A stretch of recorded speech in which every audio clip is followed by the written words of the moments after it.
नमस्कार दोस्तों, इस वीडियो में आपका हार्दिक स्वागत है।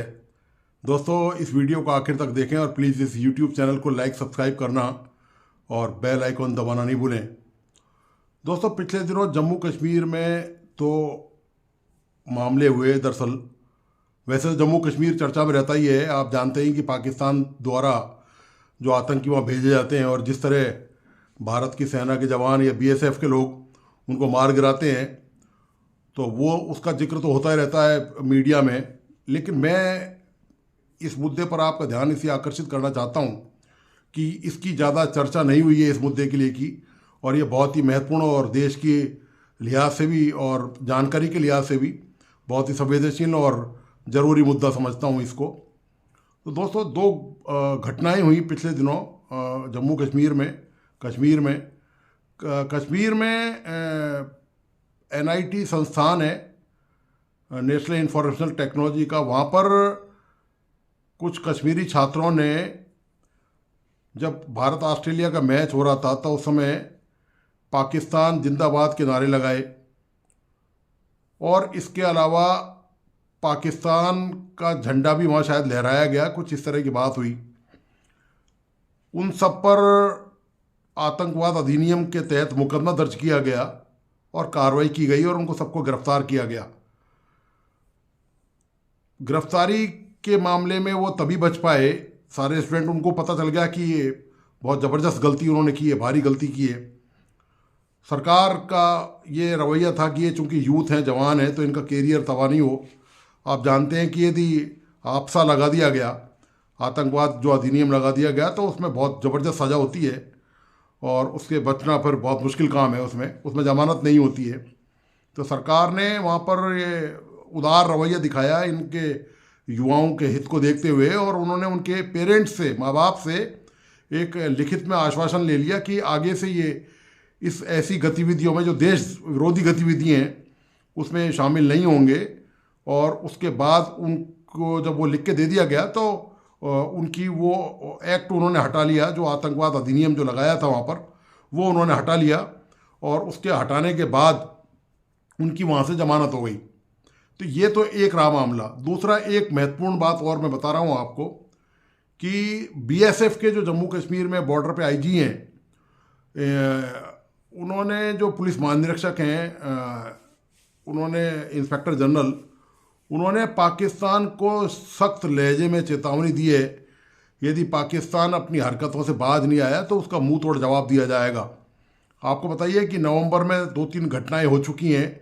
पाकिस्तान ने वहाँ आतंकी भेजे, जिसको भारतीय सेना ने या बीएसएफ ने वक्त रहते वहाँ पर कार्रवाई को अंजाम दिया और उन सारे आतंकियों को मार गिराया। हालांकि हमारे कुछ जवान, कुछ बहादुर उसमें शहीद ज़रूर हो गए, लेकिन ये दृढ़ता का प्रतीक है। और भारतीय सेना या सीमा की रखवाली कर रहे बीएसएफ के कर्मठ जवानों ने और अफसरों ने ये ताकीद कर दी है पाकिस्तान को कि इस तरह की कोई भी हरकत होगी तो उसके परिणाम फिर ऐसे ही होंगे कि इनके लाश भी वहाँ से कोई उठाने नहीं आता है मरने के बाद, उनको फिर बीएसएफ ही कहीं वहीं जंगलों में इधर उधर कहीं दफना देती है। ये दोस्तों, जो कश्मीर की जो हालत है, कश्मीर लगातार तरक्की पे जा रहा है, आपको बताइए। और कश्मीर का जो विकास है वो पूरे देश में एक तरह से अब मॉडल बनता जा रहा है। मैंने पहले भी कश्मीर का जिक्र किया था कुछ मुद्दों को लेकर, तो उसमें कश्मीर का विकास दिखाया था। एक वीडियो में ये दिखाया था कि जो श्रीनगर का लाल चौक है, वो शायद दिवाली के आसपास कितना खूबसूरत तरीके से सजा हुआ है, और वो लग ही नहीं रहा कि वो कोई जम्मू कश्मीर का ऐसा कोई हिस्सा हो सकता है। लग रहा है किसी पश्चिमी मुल्क का, किसी बहुत बड़े जो विकसित देश हैं उनमें से किसी का हिस्सा है। तो ये जो तमाम हालात कश्मीर के हैं, आपको पता है कश्मीर में जो शांति बहाली हुई है वो धारा 370 हटने के बाद से हुई है। आप देखिए, उसके बाद से ना वो पत्थरबाजी की घटनाएं आपने अखबारों में, मीडिया में नहीं सुनी होंगी काफ़ी लंबी अरसे तक। और वहाँ आतंकी गतिविधियाँ भी बहुत कम हो गई हैं, क्योंकि सरकार ने ये तय कर लिया है कि कोई भी देश विरोधी गतिविधि में शामिल होगा तो उसकी खैर नहीं है। ये अब वो ढील वाला मामला, वो ढील जो है ना, ढीले ढक्कन टाइप जो मामला था, वो अब बंद हो गया है वहाँ पर। वो अब किसी की हिम्मत नहीं है। सरकार का सीधा वहाँ ध्यान, केंद्र सरकार का डेवलपमेंट पर है। युवाओं को देश की मुख्य धारा में शामिल करना सरकार का लक्ष्य है, और विकास वहाँ लगातार होते जा रही हैं। रेल की परियोजनाएं हों, एम्स वहाँ पर बन रहा है, वहाँ पर और जो तमाम आधारभूत सुविधाएं वहाँ पर वो जुटाई जा रही हैं। लेकिन उसके ये तो रही हमारे कश्मीर की स्थिति। अब पाकिस्तान की कश्मीर की बात कर लेते हैं, जो पाकिस्तान ऑक्युपाइड कश्मीर कहा जाता है, जिसमें पाकिस्तान ने कश्मीर पर कब्जा कर रखा है, कि वहाँ की जो आवाम है, वहाँ के जो लोग हैं, वो जो कश्मीर को जो जानते हैं, वो लोग जो भारत के कश्मीर के बारे में भी जानते हैं और पाकिस्तान ऑक्युपाइड जो कश्मीर है उसके बारे में भी जानते हैं, वो क्या कहते हैं, ये बड़ा दिलचस्प है। आप मज़ेदार बात देखिए कि ये जो युवा भटके हुए हैं, ये नारे लगा रहे हैं पाकिस्तान के। जो वीडियो बनाने का मकसद है ना, वो सिर्फ यही कंट्राडिक्शन, ये विरोधाभास दिखाने का ही एक कारण है कि मैं ये वीडियो बना रहा हूँ आपके लिए, कि एक तरफ ये युवा हैं, ये गुमराह हैं या भटके हुए हैं, ये पाकिस्तान का नारा लगा रहे हैं, और जो पाकिस्तानी है वो कश्मीर, वो खुद की कश्मीर जो पाकिस्तान ऑक्युपाइड कश्मीर है, और ये जो भारत का जो कश्मीर है, इसके बारे में वो क्या कहते हैं, वो बड़ा दिलचस्प है। आप इस पूरे वीडियो को दोस्तों आखिर तक देखिए और देखिए कि कितना ज़बरदस्त विरोधाभास है। पाकिस्तान के जो लोग हैं उनकी हालत ये हो रही है कि वो जो कश्मीर का जिक्र करते ही उबल पड़ते हैं, उफान आ जाता है उनके अंदर। वो कहते हैं आप कश्मीर की बात कर रहे हैं, कश्मीर की बहबूदी की बात, उसके विकास की बात कर रहे हैं, पाकिस्तान ऑक्युपाइड कश्मीर की बात कर रहे हैं। आप उसकी तुलना भारत के कश्मीर से कर रहे हैं। भारत के उनका ही कहना है, यहाँ तो सबको पता ही है देश में, उन्हीं का कहना है कि भारत के कश्मीर में आटा 20 रुपये किलो है, तमाम तरह की मेडिकल फैसिलिटीज़ वहाँ फ्री हैं, स्कूल में लड़कियों की एजुकेशन फ्री है। आपको बताइए सरकार कंप्यूटर लैपटॉप तक दे रही है, स्कूटी तक दे रही है सरकार। विभिन्न स्टेटों में सरकारों ने लड़कियों को स्कूटी तक दी है। हो सकता है जम्मू कश्मीर में भी शायद ये योजना सेंट्रल गवर्नमेंट ने कोई स्कीम के तहत लागू की हो, लेकिन उधर जो जम्मू कश्मीर है वहाँ की हालत जो है वो त्राहिमाम कर रहे हैं, और वो वहाँ पर धरना प्रदर्शन आंदोलन कर चुके हैं कि आप ये बॉर्डर का ये रास्ता यहाँ से खोल लीजिए ताकि हम वहाँ से भारत से कुछ आयात निर्यात कर सकें और हम रोटी खा सकें। वहाँ पर आटे की कीमत जो पाकिस्तान में है वो 150 रुपये किलो है। तो आप बताइए कि ऐसे में वो कश्मीरी वो कहते हैं कि जी हमको भारत भेज दो वापस, वो वापस भारत में आना चाहते हैं, वो कहते हैं हम पाकिस्तान में रहना नहीं चाहते। अब ये तो खैर प्रैक्टिकली पॉसिबल नहीं है। आप जानते हैं कि कोई भी आवाम कह दे कि कहीं से हम उठ के जा रहे हैं, तो सवाल ये है कि जब विभाजन हुआ था ये तो उस समय सोचा जाना चाहिए था कि आप किस मुल्क में जा रहे हैं, कौन आपका साथ देगा। ये तो उस समय की जो पीढ़ी थी या उस समय के जो लोग थे उनको सोचना चाहिए था। धार्मिक और अंधी भावनाओं में बहकर ये जो निर्णय लिया है ये उनके लिए प्राण घातक साबित हो रहा है। उन्होंने अपने पैरों पर कुल्हाड़ी खुद ने मारी है। तो पाकिस्तान की आवाम बड़ी हैरान परेशान और बदहाल है, और इस कश्मीर का नाम सुनते ही ऐसी वो बिल्कुल पछाड़े खाने लग जाती है। बिल्कुल आप देखिए कि उनका गुस्सा जो है वो सामने नज़र आता है जब दोनों कश्मीरों की तुलना की बात की जाती है। तो वो आप दोस्तों लास्ट तक पूरा वीडियो देखिए। और कल संसद में भी जो बयान दिया गया था एक सांसद, भाजपा के सांसद द्वारा, वो भी इसमें क्लिपिंग शामिल है, और मैंने पाकिस्तान से भी काफ़ी प्रयास किया है कि वो चीज़ें आप तक पहुंचाऊं। तो प्लीज़ इस वीडियो को ज़रूर देखें पूरा। और आप इसी के साथ प्लीज़ वापस कह रहा हूं कि इस यूट्यूब चैनल को लाइक और सब्सक्राइब करना नहीं भूलें। तो आप अंत तक देखें दोस्तों, वीडियो बहुत ही दिलचस्प और बड़ा विरोधाभासी है, बहुत ही आनंद आएगा आपको इसको देखने में। तो इसी के साथ धन्यवाद, नमस्कार। पाकिस्तान को ये बात समझ में नहीं आती है, तो जिस भाषा में उनको समझ में आती है उनको अच्छे से ठीक से हमने इस बार भी समझाया है और आगे भी प्रयास करेंगे। जैसे मैंने पहले कहा था कि जवाब बहुत करारा दिया।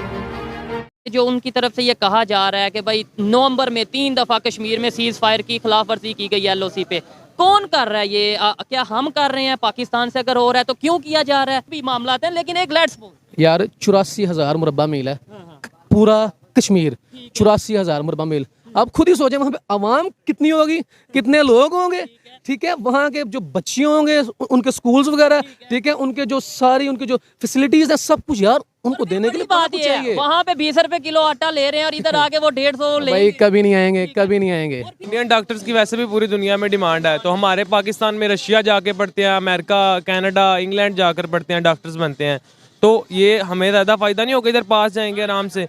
इतने हम पैसे बाहर के देते हैं, इधर आराम से ना वीजे की टेंशन ना पैसे। ऑटोमोबाइल इंडस्ट्री जो उधर टाटा है, महिंद्रा है, वो यहाँ पे अगर हम इम्पोर्ट पे आए जो इंडिया में हमारे इधर कार्स देखें कितनी महंगी, क्यों महंगी है? क्योंकि इनका जो है ना रॉ मटेरियल बाहर से आता है। लगा है वहाँ पे शायद अभी भी बड़ा कोई मतलब वो काट दो यार कश्मीरी इतने खुश है ना, आपकी सोच है, यकीन करें हमारे माइंड में सिर्फ वो चीज लाई है कि भाई बच्चों को मार रहे हैं, ठीक है यार, नहीं है यार, यार वहाँ बच्चे जा रहे हैं, पढ़ रहे हैं, सब कुछ मिल रहा है उनको, क्वालिटी एजुकेशन मिल रही है, सब कुछ मिल रहा है। सोची बात बताऊं, वहाँ पे अभी G20 की मीटिंग हुई है और एक ऐसा इलाका जहाँ पे अगर इस तरह की सिचुएशन हो, G20 मतलब दुनिया की बड़ी बड़ी इकोनॉमी। यार मैं कह रहा था यार, उसने ना आगे वर्ड यूज किया दुश्मन का, ठीक है यार, आप खुद सोचें, वर्ल्ड वार 1 थी, वर्ल्ड वार 2 थी, हिंदुओं और मुसलमानों ने मिलकर लड़ी थी। हमारे जहन में बात ये है कि यार हिंदू और मुस्लिम जो है ना दुश्मन है, यार ये बात नहीं है, दोनों ने मिल के अंग्रेजों के खिलाफ लड़ी है, ठीक है, साथ साथ मरे हैं यार, सब कुछ साथ था। बाद में जंग दोनों ने इकट्ठे लड़ी। चीज़ ईमानदारी से बतानी है, अगर आज आपको अमेरिका का या किसी भी फॉरेन कंट्री का वीजा मिले, जाएंगे बाहर? मैं जाऊंगा। आप ईमानदारी से मैं तो खुद बाहर जाने का सोच रहा हूँ। बताएं। जरूर जाएंगे, आप बिल्कुल ऐसी बात। देखें फिर मतलब पाकिस्तान जिंदाबाद का नारा भी यार, साथ बाहर जाने की भी ख्वाहिश है और वही हमें। यार आपने कभी सोचा कि वो जो कश्मीरी लोग हैं वो चाहते हैं कि वो यहाँ पे आए? कश्मीर में आटा इस टाइम 20 रुपए किलो है, इंडिया साइड पे हाँ जी, ठीक है, यहाँ पे क्या सीन है पता? 150 रुपए तकरीबन। ठीक है भाई, वहां पे अब एक गरीब बंदा एक दिन का 100-150 रुपया कमा के खुश है, ठीक है, यहाँ पे 1000 रुपया कमा के भाई कोई बंदा खुश नहीं है, ठीक है भाई, जेन्युइन बात है। 85% जो है वहाँ के लोग वो भाई कहते हैं हमने पाकिस्तान में नहीं जाना। मैं कहना चाह रहा हूँ ये अगले महीने ऑस्ट्रेलिया जा रहे हैं, जब हमारे दिलों में मोहब्बत ही खालिस नहीं है भाई। देखिए हमारे दिलों में मोहब्बत ही खालिस नहीं है पाकिस्तान। बड़ी लॉजिकल बात कर रहे हैं। इसका जवाब देता हूँ, मैं इसका जवाब देता हूँ। देखिए अब हमारे मुल्क की माशी सूरत हाल आपके सामने है, बिल्कुल बिल्कुल। ज़्यादा से ज़्यादा ओवरसीज वहाँ से पैसे भेजेंगे, पाकिस्तान की रेमिटेंस बढ़ेगा, जिससे लाख लगा के आप वहाँ जाएंगे, सारी बात जितने लगाए उससे दुगने वापस भेजेंगे, ठीक है, और वो हमारे मुल्क की मईशत के लिए अपनी जो सर्विस है, जो जिस फील्ड में भी आप यानी वो जाके वहाँ पे सर्विस देंगे सारी ना, बात पाकिस्तान को सुने ना, सारी बात है, हम वहाँ स्टडी करेंगे और उन वहाँ से जो हम सीखेंगे वो अपने मुल्क को इंशाल्लाह सब करेंगे। डिफेंड ना करें। देखें आप मेरी बात नहीं, अच्छा यार हेलो फ्रेंड, मैं हूं शाइला खान और आप देख रहे हैं नाइला पाकिस्तानी रिएक्शन। आज के शो में हम बात करेंगे चाइना के अंदर बनने वाली एंटी मुस्लिम पॉलिसीज़ के बारे में, जिसमें यह हुक्मनामा जारी किया गया है कि चाइना के अंदर जो 3 मेजर सिटीज़ हैं उसमें मुसलमानों की जो मस्जिदें हैं उनको डिमोलिश किया जाए। अगर इंडिया की बात करें, बरतानिया की, अमेरिका की बात करें, पाकिस्तान और ईरान समेत जो इस्लामिक कंट्रीज़ हैं बाहर निकलती हैं, एहतजाज करती हैं कि मस्जिद को क्यों शहीद किया गया। लेकिन अगर चाइना की बात करें, चाइना में अगर गुज़िश्ता सालों की बात करें तो मस्जिदों को जो है मुसलसल जो है गिराया जा रहा है, शहीद किया जा रहा है। और अब जो ये पॉलिसीज़ आई है 3 मेजर शहरों में जो है मस्जिदों को जो है शहीद किया जा रहा है, लेकिन पाकिस्तान समेत बकाया की जो जितनी भी इस्लामिक कंट्रीज़ है क्यों खामोश है, चाइना पे कोई बात क्यों नहीं कर रहा है? इस वजह से कि हम चाइना से लोन ले रहे हैं, इस वजह से हम बात नहीं करेंगे। पाकिस्तान के अवाम की तरफ चलते हैं और जानते हैं उनकी राय कि चाइना के मामले में हमारी इस्लामी पॉलिसीज़ क्या है। बात करेंगे, आप क्या कहेंगे चाइना के अंदर ये जो नई पॉलिसी बनी है जिसमें उन्होंने कहा है कि बड़े बड़े शहरों के अंदर जो है मस्जिदों को जो है ना शहीद किया जाए, हमें यहाँ पर मस्जिदें नहीं चाहिए, हालांकि देखा जाए वहाँ पे मुसलमान की आबादी मौजूद है। मैम असल पता है क्या बात है, क्या बात है? हर मुल्क का अपना कानून है, ठीक है, वो एक अलहदा मज़हब है, ठीक है, उनकी अपनी रेगुलेटरीज़ है, उनका अपना सोचना है, ठीक है, अब उनकी मर्ज़ी है वो वहाँ पे क्या चाहते हैं। कोई भी मुल्क या कोई भी किसी भी मुल्क का ये कानून इजाज़त नहीं देता कि आप किसी दूसरे मज़हब के ऊपर जोर करो, ज़बरदस्ती करो, उनकी इबादत गाहें तबाह करो, किसी भी कंट्री के अंदर ये कानून नहीं है। ठीक है, जिस तरह आप कह रहे हो वहाँ पे मुस्लिम रहते हैं, तो सबसे पहले तो वो प्रोटेस्ट करें इस चीज़ की, ठीक है, और जहाँ तक यहाँ की बात है, यहाँ पे आप कह रही हो कोई प्रोटेस्ट नहीं कर रहा, सबसे पहले तो आप कर रही हो, यहाँ पे आई हुई हो, सब देख रहे हैं, सब आपसे बात कर रहे हैं, मैं कर रहा हूँ, ठीक है, प्रोटेस्ट सब कर रहे हैं, मैं इधर खड़ा हूँ, मैं भी प्रोटेस्ट कर रहा हूँ। अब आप मुझे कह रही हो कि इंडिया में करें तो पूरा पाकिस्तान बंद हो जाता है। हाँ। चाइना में क्यों नहीं हो रहा, मैं आपको इंडिया करेगा, हम बहाना ढूंढते हैं क्योंकि हम लोग पाकिस्तानी थोड़ा सा ना चटकुला सुनने के मज़ा आता है, ठीक है, तो इंडिया में कुछ भी ऐसा हो जाएगा हम कहेंगे ओ हो जुल्म हो गया। हाँ। और जहाँ तक चाइना का है, मैं आपको एक और चीज़ बताता हूँ, हो सकता है आपको मुझसे ज़्यादा पता है, हमारा कश्मीर पाकिस्तान के पास तो है, इंडिया के पास भी है, तीसरा पार्ट चाइना के पास है, 10% या 12% उनके पास है, ठीक है। इंडिया में इतना जुल्म नहीं होता, वो हमसे ज़्यादा खुश हैं, वहाँ पे यूनिवर्सिटीज़ हैं, वहाँ पे पढ़ने की है, वहाँ पे स्कूल है, वहाँ पे सब कुछ है, सब कुछ है, लेकिन हम फिर भी शोर करते रहते हैं, हमारी मीडिया सबसे तरक्की बर्दाश्त नहीं होती, जेलसी है। अब मैं आपको सही बताऊँ, चाइना में जो कश्मीर आ रहा है ना, वहाँ पे जो लोग रहते हैं वो बेचारे रह भी नहीं सकते, ठीक है, मैं खुद स्टडी के लिए हो सकता है अगले साल जाऊँ, क्योंकि मुझे चाइना जा रहे हैं? चाइना जाऊँगा या रशिया जाऊँगा या चाइना जाऊँगा, ठीक है। अब मैं चाइना के बारे में ये बताऊँ, वहाँ पे ना तो मुस्लिम के बारे में इतना सोचा जाता है। हाँ, पाकिस्तान क्यों साथ देता है? क्योंकि पाकिस्तान का चाइना साथ देता है। आपकी अगर रोजी रोटी चल रही है तो चाइना की वजह से चल रही है, ठीक है। आप लोग यहाँ पे बोल रहे हो तो चाइना की वजह से बोल रहे हो। अगर आपको चाइना सपोर्ट ना करे तो आपको कल ही मेरे ख्याल से इंडिया मसल दे। अच्छा, इतना मैं आपको क्यों कह रहा हूँ। इंडिया हम तो कहते हैं हम ज्यादा ताकतवर हैं, हम ज्यादा जलने हम वाले हैं। बातों में ज्यादा ताकतवर हैं। अभी क्या करें? अभी आप देख रहे हैं कितना दिल से बात कर रही है ना। आप बातों में बहुत प्यारी लग रही हैं, लेकिन अंदर से आपके अंदर भी कोई चीज़ नहीं है।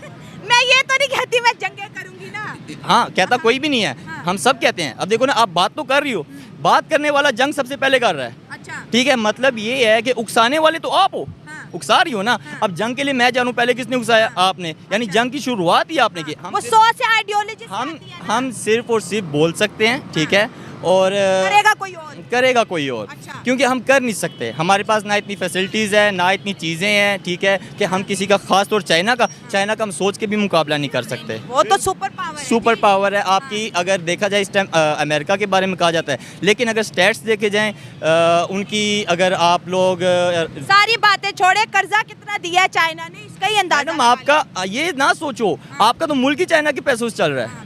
आपको अगर ये लग रहा है आपके बैंकों में पैसा पाकिस्तान का 1 रुपए नहीं है आपके पास, आप दिवालिया हो, आप तो यहाँ तक नहीं कर सकते कि एक बच्चा पैदा हो रहा है ना, तो उसके लिए जो इलाज के पैसे लगते हैं वो भी आपके मुल्क में नहीं है। अच्छा, तो आप क्या कर रहे हो आपके रोड में? अच्छा, आपका वज़ीर आज़म आ कहते हैं हम दिवालिया हो गए। मेरे ख्याल से ख्वाजा आसिफ ने कहा था जब वो वज़ीर ख़ारजा था कि हमारे पास तो कुछ नहीं है, गासी अमेरिका सामने की कर सकते हैं, ठीक है। यानी कि हम कुछ भी नहीं है। अगर आपको ये खुशफहमी है कि हम लोग पाकिस्तान है और पाकिस्तान बहुत बड़ी चीज़ है, मेरे ख्याल से ये सोच है खाली। हमारे पास ना तो कुछ फैसिलिटीज़ हैं, ना हमारे पास इतना कुछ खास है कि हम उसको जज कर सके या बता सके लोगों को कि यार हमारे पास क्या है। अच्छा, मुझे सिर्फ 5 चीज़ें बता दें।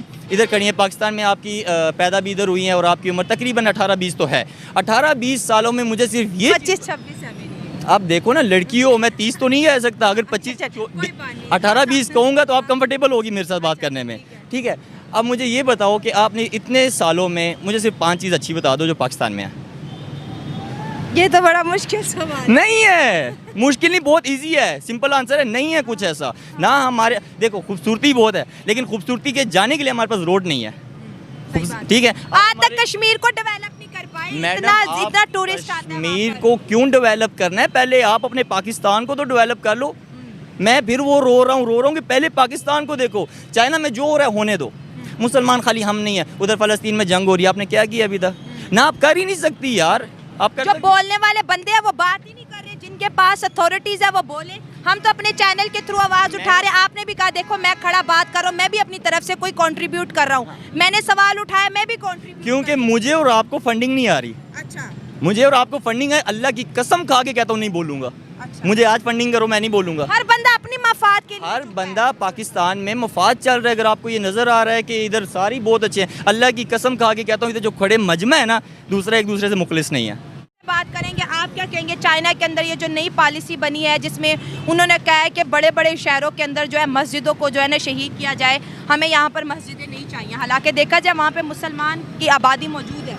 मैम असल पता है क्या बात है, हर मुल्क का अपना कानून है, ठीक है, वो एक अलहदा मज़हब है, ठीक है, उनकी अपनी रेगुलेटरीज़ है, उनका अपना सोचना है, ठीक है। अब उनकी मर्ज़ी है वो वहाँ पे क्या चाहते हैं। कोई भी मुल्क या कोई भी किसी भी मुल्क का ये कानून इजाज़त नहीं देता कि आप किसी दूसरे मज़हब के ऊपर जोर करो, ज़बरदस्ती करो, उनकी इबादत गाहें तबाह करो, किसी भी कंट्री के अंदर ये कानून नहीं है, ठीक है। जिस तरह आप कह रहे हो वहाँ पे मुस्लिम रहते हैं, तो सबसे पहले तो वो प्रोटेस्ट करें इस चीज़ की, ठीक है।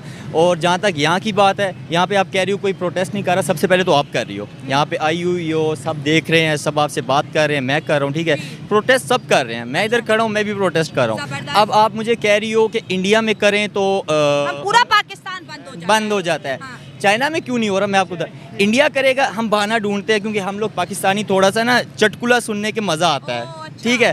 तो इंडिया में कुछ भी ऐसा हो जाएगा, हम कहेंगे ओ हो जुल्म हो गया। और जहाँ तक चाइना का है, मैं आपको एक और चीज़ बताता हूँ, हो सकता है आपको मुझसे ज़्यादा पता है। हमारा कश्मीर पाकिस्तान के पास तो है, इंडिया के पास भी है, तीसरा पार्ट चाइना के पास है, 10% या 12% उनके पास है, ठीक है। इंडिया में इतना जुल्म नहीं होता, वो हमसे ज़्यादा खुश हैं, वहाँ पे यूनिवर्सिटीज़ हैं, वहाँ पे पढ़ने की है, वहाँ पे स्कूल है, वहाँ पे सब कुछ है, सब कुछ है, लेकिन हम फिर भी शोर करते रहते हैं। हमारी मीडिया सबसे तरक्की बर्दाश्त बर्दाश्त नहीं होती ना, जेलसी में हम कहते हैं कि इंडिया। अब मैं आपको सही बताऊं, चाइना में जो कश्मीर आ रहा है ना, वहाँ पे जो लोग रहते हैं वो बेचारे रह भी नहीं सकते। अच्छा, ठीक है, मैं खुद स्टडी के लिए हो सकता है अगले साल जाऊँ, क्योंकि मुझे चाइना जाऊँगा या रशिया जाऊँगा या चाइना जाऊँगा। ठीक है, अब मैं चाइना के बारे में ये बताऊँ, वहाँ पे ना तो मुस्लिम के बारे में इतना सोचा जाता है। हाँ, पाकिस्तान क्यों साथ देता है? क्योंकि पाकिस्तान का चाइना साथ देता है। आपकी अगर रोजी रोटी चल रही है तो चाइना की वजह से चल रही है। ठीक है, आप लोग यहाँ पे बोल रहे हो तो चाइना की वजह से बोल रहे हो। अगर आपको चाइना सपोर्ट ना करे तो आपको कल ही मेरे ख्याल से इंडिया मसल दे। अच्छा, इतना मैं आपको क्यों कह रहा हूँ। इंडिया हम तो कहते हैं हम ज्यादा ताकतवर हैं, हम ज्यादा जज्बे वाले हैं, बातों में ज्यादा ताकतवर हैं। अभी आप देख रहे हैं कितना दिल से बात कर रही है ना, आप बातों में बहुत प्यारी लग रही हैं, लेकिन अंदर से आपके अंदर भी कोई चीज नहीं है। मैं ये तो नहीं कहती मैं जंगे करूंगी ना। हाँ, कहता कोई भी नहीं है, हम सब कहते हैं। अब देखो ना, आप बात तो कर रही हो, बात करने वाला जंग सबसे पहले कर रहा है। अच्छा, ठीक है, मतलब ये है कि उकसाने वाले तो आप हो, उकसा रही हो ना। अब जंग के लिए मैं जानूं, पहले किसने उकसाया? आपने, यानी जंग की शुरुआत ही आपने की। वो सोच से आइडियोलॉजी हम सिर्फ और सिर्फ बोल सकते हैं। ठीक है, और करेगा कोई और। अच्छा, क्योंकि हम कर नहीं सकते, हमारे पास ना इतनी फैसिलिटीज़ है, ना इतनी चीज़ें हैं। ठीक है, कि हम किसी का खास तौर चाइना का हम सोच के भी मुकाबला नहीं कर सकते। वो तो सुपर पावर है आपकी। अगर देखा जाए इस टाइम अमेरिका के बारे में कहा जाता है, लेकिन अगर स्टैट्स देखे जाएं उनकी, अगर आप लोग सारी बातें छोड़े, कर्जा कितना दिया है चाइना ने, इसका ही अंदाजा। मैडम, आपका ये ना सोचो, आपका तो मुल्क ही चाइना के पैसों से चल रहा है। आपको अगर ये लग रहा है आपके बैंकों में पैसा पाकिस्तान का 1 रुपए नहीं है आपके पास, आप दिवालिया हो, आप तो यहाँ तक नहीं कर सकते कि एक बच्चा पैदा हो रहा है ना, तो उसके लिए जो इलाज के पैसे लगते हैं वो भी आपके मुल्क में नहीं है। अच्छा, तो आप क्या कर रहे हो? आपके रोड में अच्छा, आपका वजीर आजम आ कहते हैं हम दिवालिया हो गए। मेरे ख्याल से ख्वाजा आसिफ ने कहा था जब वो वजीर खारजा था कि हमारे पास तो कुछ नहीं है, गासी अमेरिका सामने की कर सकते हैं। ठीक है, यानी कि हम कुछ भी नहीं है। अगर आपको ये खुशफहमी है कि हम लोग पाकिस्तान है और पाकिस्तान बहुत बड़ी चीज़ है, मेरे ख्याल से ये सोच है खाली। हमारे पास ना तो कुछ फैसिलिटीज़ हैं, ना हमारे पास इतना कुछ खास है कि हम उसको जज कर सके या बता सके लोगों को कि यार हमारे पास क्या है। अच्छा, मुझे सिर्फ 5 चीज़ें बता दें। इधर खड़ी है पाकिस्तान में, आपकी पैदा भी इधर हुई हैं और आपकी उम्र तकरीबन 18-20 तो है। 18-20 सालों में मुझे सिर्फ ये 25-26 है। आप देखो ना, लड़की हो, मैं 30 तो नहीं कह सकता। अगर 18-20 कहूँगा तो आप कंफर्टेबल होगी मेरे साथ बात करने में। ठीक है, अब मुझे ये बताओ कि आपने इतने सालों में, मुझे सिर्फ 5 चीज़ अच्छी बता दो जो पाकिस्तान में है। ये तो बड़ा मुश्किल सवाल नहीं है, मुश्किल नहीं, बहुत इजी है, सिंपल आंसर है। नहीं है कुछ ऐसा ना। हमारे देखो, खूबसूरती बहुत है, लेकिन खूबसूरती के जाने के लिए हमारे पास रोड नहीं है। ठीक है, आज तक कश्मीर को डेवलप नहीं कर पाए। इतना टूरिस्ट आता है। कश्मीर को क्यों डेवलप करना है? पहले आप अपने पाकिस्तान को तो डेवलप कर लो। मैं फिर वो रो रहा हूँ कि पहले पाकिस्तान को देखो। चाइना में जो हो रहा है होने दो। मुसलमान खाली हम नहीं है, उधर फ़लस्तीन में जंग हो रही है, आपने क्या किया अभी तक? ना आप कर ही नहीं सकती यार। आप जो बोलने वाले बंदे हैं वो बात ही नहीं कर रहे, जिनके पास अथॉरिटीज है वो बोले। हम तो अपने चैनल के थ्रू आवाज उठा रहे हैं। आपने भी कहा देखो मैं खड़ा बात कर रहा हूँ, मैं भी अपनी तरफ से कोई कंट्रीब्यूट कर रहा हूँ। मैंने सवाल उठाया, मैं भी कंट्रीब्यूट। क्योंकि मुझे और आपको फंडिंग नहीं आ रही। अच्छा, मुझे और आपको फंडिंग है, अल्लाह की कसम खा के कहता हूँ नहीं बोलूंगा। अच्छा। मुझे आज फंडिंग करो, मैं नहीं बोलूंगा। हर बंदा अपनी मफाद के लिए, हर बंदा पाकिस्तान में मफाद चल रहा है। अगर आपको ये नजर आ रहा है कि इधर सारी बहुत अच्छे हैं, अल्लाह की कसम खा के कहता हूँ इधर जो खड़े मजमा है ना, दूसरा एक दूसरे से मुखलिस नहीं है। आज लड़कियां बन के ऐसे आती हैं कि लड़के बेचारे कहते हैं ये देखो क्या। हाँ, ठीक है, रुको। कुत्ते के साथ रेप हुआ था ना, गधे के साथ रेप हुआ था ना, तो कह दे कि वो ऐसे चल रहे थे कि हमारा काबू ही नहीं रहा खुद पर। क्या हमारे बॉस आ गए, अब जवाब नहीं है, आपके बॉस आ गए। हम विद्यार्थी परिषद के कार्यकर्ता के नाते एक नारा हमेशा लगाते रहे कि कश्मीर है पुकारती, पुकारती है भारती, खून से तिलक करो, गोलियों से आरती। और ये कंसिस्टेंट है सर। कंसिस्टेंट इसीलिए है, मैं इसलिए ये बातें कह रहा हूं कि 1952 में जब ये आंदोलन चलाया हमारे तत्कालीन जनसंघ के राष्ट्रीय अध्यक्ष श्यामा प्रसाद मुखर्जी जी ने, तो लोगों ने अपना इतिहास भूगोल छोड़ दिया, लेकिन भारतीय जनता पार्टी के आम कार्यकर्ता ने कभी इस मुद्दे को नहीं छोड़ा कि 370 खत्म करना है, 35A खत्म करना है, और जम्मू कश्मीर जो हमारा इंटीग्रल पार्ट है उसमें भारत का संविधान चलाना है। कल माननीय गृह मंत्री जी ने जो बातें कही वो केवल ये नहीं है कि 2 निधान 2 निशान 2 विधान 2 प्रधान जो है नहीं चलेंगे, ये केवल बीजेपी का नारा नहीं लगा। मैं आपको बताऊं कि मैं पेपर लेकर आया, एक प्रधानमंत्री वो हैं जो कि आतंकवादी के साथ, यासीन मलिक के साथ अपना फोटो खिंचाते हैं, वो खुश हो जाते हैं सर। और एक प्रधानमंत्री वो हैं जो दिवाली में सैनिकों के साथ दिवाली मनाने के लिए जाते हैं। और उस प्रधानमंत्री का कंसिस्टेंसी देखिए सर, ये फोटो है, ये फोटो है कि 1952 में यदि श्यामा प्रसाद मुखर्जी जी ने जिस आंदोलन को चलाया, उसको पूरे संघ परिवार ने और खासकर भारतीय जनता पार्टी ने इसको बढ़ाया। और जो आज के तत्कालीन प्रधानमंत्री हैं, उन्होंने 1991 दिसंबर से जिस यात्रा को चालू किया, 26 जनवरी 1992 को उन्होंने श्रीनगर के लाल चौक पर झंडा फहराया। मुझे इसलिए यह पता है सभापति महोदय कि जब वो एकता यात्रा चली, कश्मीर से एकता यात्रा पहुंचनी थी डॉक्टर जोशी के नेतृत्व में, जिसके कन्वीनर उस वक्त के तत्कालीन माननीय प्रधानमंत्री जी थे। जब वो कश्मीर पहुंचे, आज कश्मीर जो है लोग यात्रा लेकर जाते हैं, कांग्रेस के बड़े यात्रा लेकर जाते हैं, उनको आतंकवादी भी दर्शन दे देते हैं। लेकिन उस सिचुएशन को क्रिएट करने में लाल चौक पर भारत का झंडा फहरे, इसके लिए क्या कुर्बानी दी भारत ने, ये उनको अंदाजा नहीं है। जब माननीय प्रधानमंत्री जी कन्वीनर के तौर पर वहां पहुंचे तो वो अड़ गए, क्योंकि भारत सरकार ने मना कर दिया कि हम किसी कीमत पर भारत का झंडा लाल चौक पर नहीं फहरा सकते, खून खराबा हो जाएगा। भारत का झंडा नहीं फहर सकता था, लेकिन माननीय प्रधानमंत्री जी ने कहा कि गोली मैं सामने से खाऊंगा, मैं किसी कीमत पर जाऊंगा। और आज भारतीय जनता पार्टी के जनरल सेक्रेटरी नहीं है गोविंदाचार्य जी, वो पार्टी के जनरल सेक्रेटरी हेडक्वार्टर थे। उन्होंने जो है उनके साथ भारत सरकार का निगोशिएशन हुआ। उस वक्त माननीय नरसिम्हा राव जी इस देश के प्रधानमंत्री थे। वो दो टॉपिक्स जो पिछले दिनों कश्मीर में हुए, एक तो ये कि ऑस्ट्रेलिया और इंडिया की क्रिकेट मैच के बाद ऑस्ट्रेलिया की जीत और इंडिया की हार का 7 कॉलेज स्टूडेंट्स ने जश्न मनाया और उसकी वजह से इन पर यूएपीए का कानून लागू कर दिया गया। क्या ये बहुत ही सख्त कदम था या क्या इसकी जरूरत थी?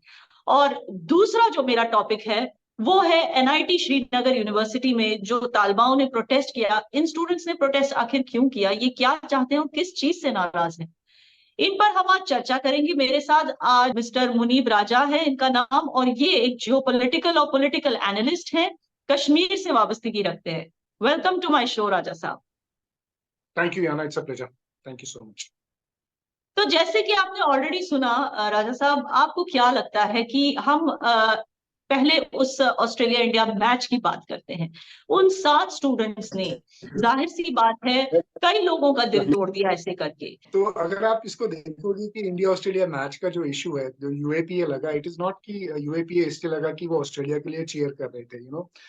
if you look at India Australia final match, there were probably some Indians sitting in the crowd जो ऑस्ट्रेलिया के लिए चीयर कर रहे थे उस दिन वहाँ ग्राउंड में।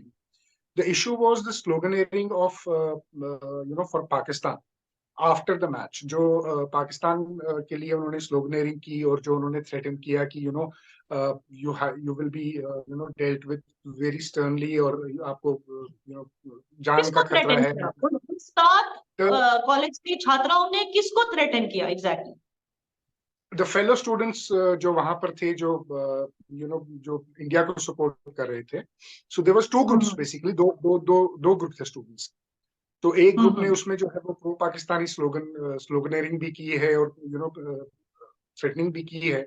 तो आई थिंक यूएपीए का जो चार्ज था वो वहां से आया, and that was the cause of UAPA, not कि they cheered for Australia. I don't think Australia के चीयर करने पे इट अट्रैक्ट्स यूएपीए। लेकिन राजा साहब एक बात बताइए, धारा 503 लगाई जा सकती थी उनपे फॉर थ्रेटनिंग, तो आईपीसी के तहत धारा 503 होती है थ्रेटनिंग के लिए। और दूसरी बात, 700 छात्राओं पे कैसे हावी हो सकते हैं? अगर 7 ने ऑस्ट्रेलिया की जीत पे जश्न मनाया तो वहां इतने सारे और छात्र थे, कश्मीरी छात्र थे जो इंडिया के लिए मायूस थे क्योंकि इंडिया वो मैच हार गई। तो उनका ध्यान क्यों नहीं रखा? उनके जहन में क्या चल रहा होगा इस वक्त की मतलब वो जो कन्विक्शन से इंडियन है, अब क्या उनको नहीं लगेगा कि इसका मतलब कि अगर हम दिल से इंडियन नहीं होते तो हमारी भी ये हालत होती, तो अब हम फोर्स से इंडियन बनाए जा रहे हैं? क्या उनके दिल में ऐसी बात नहीं आएगी राजा साहब आपके हिसाब से? स्पोर्ट्स में being Indian is not a question. आप ऑस्ट्रेलिया के लिए कर रहे हो, it's not a question of 7 versus 700। Question is that आपका आपका मोटिव क्या था? आपका मोटिव ऑस्ट्रेलिया को चेयर करना था, आप कर सकते थे, students could have discussed it. But अगर आप पाकिस्तान के नारे लगाते हो, अगर आप कहते हो कि पाकिस्तान जिंदाबाद और something like that, very well we know that आपने देखा होगा कि पाकिस्तान में जब मैचेस होती हैं और वो उसमें इंडिया तो खेल भी नहीं रही होती, लेकिन कई लोग विराट कोहली की जर्सी पहने होते हैं, विराट कोहली के बैनर्स लेके अपने क्रिकेटर्स को टीज कर रहे होते हैं कि अगर खेलना है तो विराट कोहली की तरह खेलो। आप खुद जानते हैं कि पाकिस्तान में विराट कोहली के कितने फैंस हैं, फिर उनको तो अरेस्ट नहीं किया जाता, वो तो ओपनली जाकर चीयर करते हैं विराट कोहली की। जी, बाबर आजम के बड़े फैंस हैं, ऐसी बात नहीं है। बट पॉइंट ये है कि ना मैच इंडिया पाकिस्तान का था, ना पाकिस्तान खेल रहा था, ना पाकिस्तान का कोई लेना देना था। बट अगर आप पाकिस्तान को इन्वोक करते हो, और you know that Pakistan is responsible for terrorism in Jammu and Kashmir, very clear, उसमें कोई ये, और हमने देखा है कि पिछले 15 सालों से how Pakistani slogans have been used to intimidate, to threaten people. तो फिर कहीं ना कहीं जाकर आप जो हैं, कहीं ना कहीं वो लाइन क्रॉस कर रहे हैं, you crossing that border line and you will have to pay for. Now the good thing is that the UAPA जो है वो विड्रॉ कर दिया गवर्नमेंट ने, and they have been given bail, right? So I think that is a good thing, because at the end of the day ये students हैं and they deserve a second chance, and everybody in their life deserves a second chance. Heat of the moment में कुछ भी हो जाता है, youth है, युवा है, right? Emotions high हो जाते हैं. So I think they have been given a second chance by the government, and that is the right way to go for.